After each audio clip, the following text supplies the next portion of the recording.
security and intelligence agencies. This 20-step process involves multiple background checks, interviews, and screenings, and frequently takes between 18 and 24 months for approval. However, these 7 countries do have at least one thing in common. According to Bloomberg News, the Trump Organization does not have business or pursued business deals in any of them. President Trump does, on the other hand, have business ties to other countries in the region that were excluded from the ban.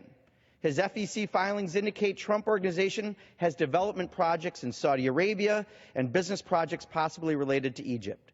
These countries were excluded from the executive order despite being home to many of the terrorists who carried out 9/11. And in Turkey, President Trump has a licensing deal for 2 luxury towers to use his name, a deal he received up to $5 million for just last year, and he has licensing agreements with businesses in other countries in the region. Now, I'm not saying that we should ban people from these countries. I firmly oppose any ban based on nationality or religion.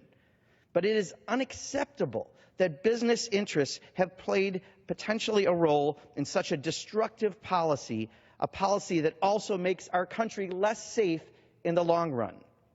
This move will likely damage relationships with our Muslim allies who are fighting ISIS militants and be used as a tool by the Islamic State to increase their recruitment and radicalization efforts.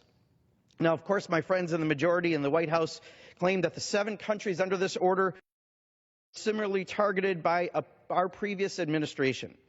In reality, President Trump's discriminatory ban is drastically different than President Obama's specific changes to the State Department visa waiver program, which changes focused on expedited visa privileges for dual nationals, not targeting all citizens from specific countries.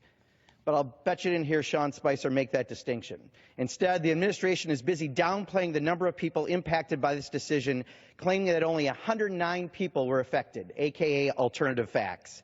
And at least 700 people were denied boarding after the order was issued, and 90,000 people in these countries already have visas but will not be able to travel to the United States.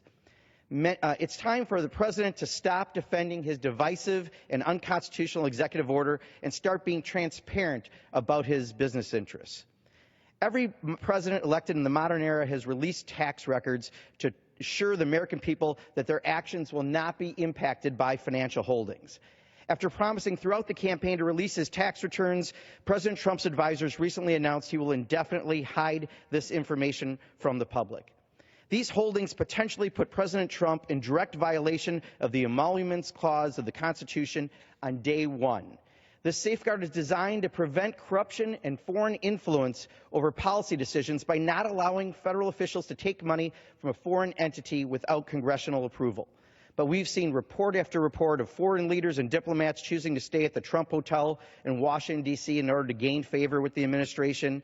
They stand to profit from foreign governments, including a big paycheck from a Chinese bank, a large tenant of the Trump Tower. These are just tip of the iceberg examples of direct conflicts in both domestic and foreign policy under this president. Mr. President, it's time for you to fix this. 1, divest your business holdings immediately to remove any suggestion conflict in your decision-making.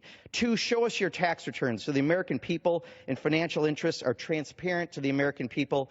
And 3, get rid of your unconstitutional executive order, which will make us less safe and only serve to embolden our enemies.